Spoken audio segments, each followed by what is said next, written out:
Hello, you dirty potters. How are you today? Got a little smudge on you right there? A little smudge? A little cutie right there? For quite some time, I've been wondering what happens when you mix glazes. No, I'm not talking about what happens when you glaze an entire pot and then wait for it to dry and put on another glaze. I'm talking about what happens when you actively mix the liquid of glazes before you put it on a pot. Whether it has different chemistry or not, this is a question that I've been wondering for quite some time. And I feel like a lot of other people wonder this as well, even though none of us are brave and have the time and money enough to test it. Oh wait, there's a whole channel based on, I have the time right now. I'm bored, it's Corona time. Luckily for you, I'm stuck in the house all day long on my days off, and I can't go outside without wearing a very annoying mask. So I'd much rather stay in and play with Glaze. Luckily for you, Amoco is a sponsor of the channel, and they sent us these two glazes. Thank you, by the way, Amoco. I appreciate your face. I love you very much. We're gonna get these two glazes and we're gonna mix them into one cylinder and glaze a couple of products with these two glazes mixed together. I'm very excited to see how they'll turn out. I don't think they will turn out as if I normally glazed a product. That's my hypothesis at the moment, because usually when people mix glazes, they glaze one product, right, with one glaze, wait for it to dry, and then they'll glaze the product with another glaze and wait for it to dry. And this kind of layers the glazes, for a lack of a better term. But what we're talking about today is literally just pouring them into each other, making one singular glaze in this little cylinder right here, and then glazing our product. And I'm very curious to see what happens. Do me a favor and put what you think will happen down below. I'm very curious to see what you guys think will happen before it actually happens. I have two things that I think it'll happen. Number one, I think it'll come out exactly the same as another product because we are going to do a baseline test. We're going to glaze something as if we combine the glazes normally, layering it, as I said earlier, one over the other. And then we're gonna do another one over here where we actually combine the liquids themselves. And so I kind of think that one of two things will happen. Either it'll end up exactly the same, or we'll get some monstrosity of glaze. Now, before we actually get started, there's a reason why I picked these two glazes specifically. This is Ancient Jasper, something that you guys have probably seen on the most recent glaze review, where I take bottles of glaze and I kind of test them for you on different clay bodies. And this is also an Amoco glaze that we've tested before on the channel as well. These two glazes were picked out for a very specific reason. You see, what most glaze companies do is they'll find one base and then they'll put some colorants and oxides in it and it'll make a color. But they usually keep that base and they make another one, making a different color. So whenever you buy a Celadon from Amoco, you're probably gonna get the same exact melt, the same exact glaze. The only difference is they changed out a couple carbonates, oxides, and whatnot, probably some mason stains, to make it a different color. So technically speaking, you are getting the same glaze 3 different times, you're just getting it in 3 different colors. And the same goes for their other line of glazes over here, their Potter's Choice line. This Potter's Choice line, Ancient Jasper, is most likely the same exact base as their Ancient Copper right here.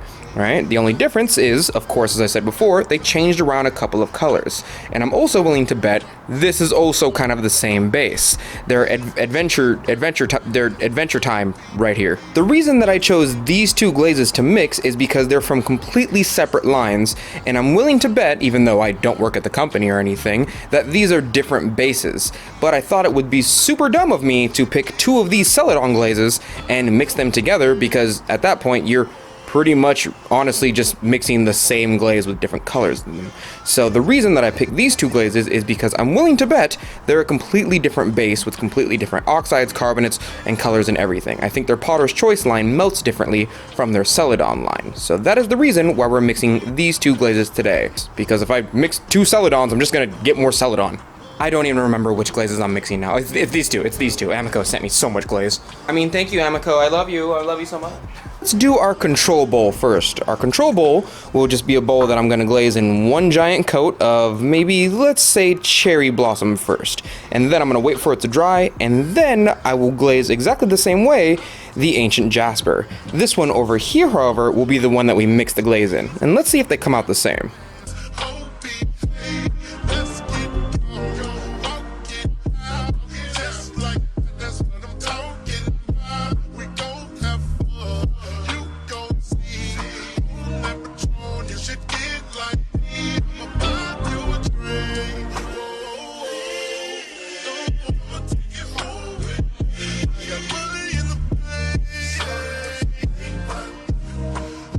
Now, some of you at this point might be wondering, Donte, why didn't you grab a jar? why did you grab a graduated cylinder with measurements of milliliters on the side of it?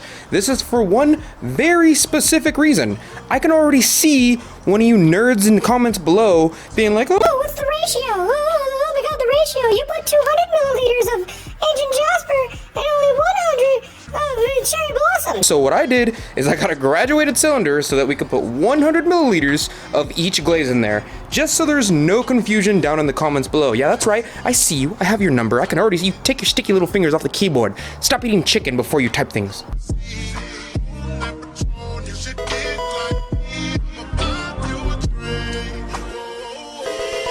Okay, there we go. This is 100 milliliters of cherry blossom and 100 milliliters worth of ancient jasper. So this is technically the combination. Now I have to mix it really well, which probably means I have to put it in a jar and wish it back and forth. So just give me a second.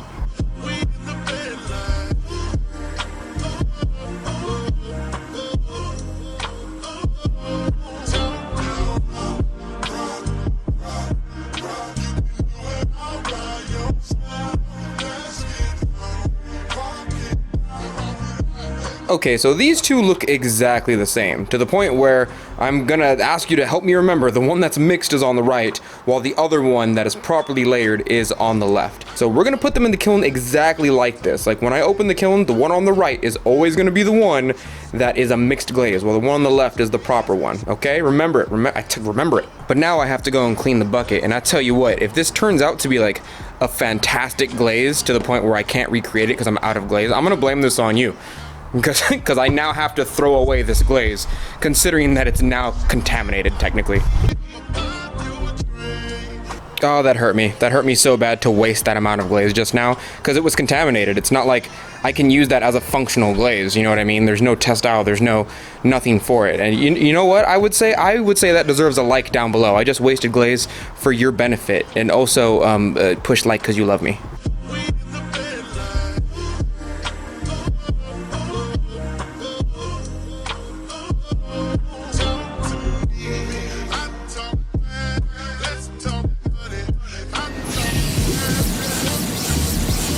Okay, so let's take a look at both of these. You are probably not surprised to find out that the one on the right, which is the one we mixed the glaze, did not come out very well at all, while the one on the left came out kind of interesting. I didn't even know this glaze combo was possible with Amoco.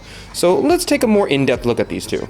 So this one was first coated all over with C-50 Cherry Blossom from Amoco. It's from the Celadon line, and I believe I still have the bottle. Yep, it's right here. So I put Cherry Blossom all over this first, and then I put Ancient Jasper Amoco PC-53 on it afterwards. I poured the whole thing on, waited for it to dry, then I poured the whole thing on again. This is how you're supposed to layer glazes, and it came out kind of nice actually.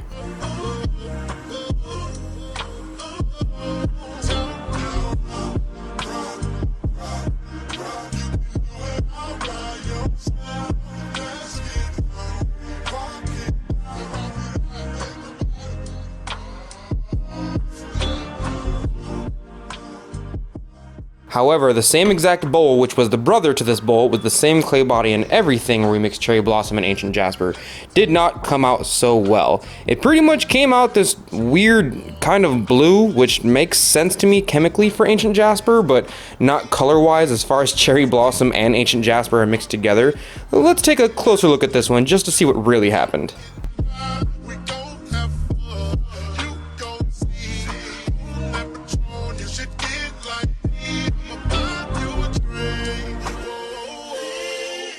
So I think I have a little theory as to what happened with these two bowls. When you look at this bowl over here with Cherry Blossom on it first and then Ancient Jasper on it, it layered itself, as it usually does in how you're supposed to use it. This makes sense. This is clearly better than this one over here because this one is pretty much blue with extra steps. But this is how you're supposed to use it. This one over here was a mix of the two glazes as we've talked about before, and I think what happened is that there must be some type of rutile or cobalt carbonate or oxide or something that makes blue inside of Ancient Jasper along with red iron oxide. This is just a guess from me making my own glazes over time. That being said, those are some of the most powerful carbonates and oxides in colors as they are. So like the amount that it takes to make something blue from cobalt oxide and cobalt carbonate is like a gram or less, usually higher than like 0.5 grams. But red iron oxide needs closer to like 12 grams total to make something even slightly red.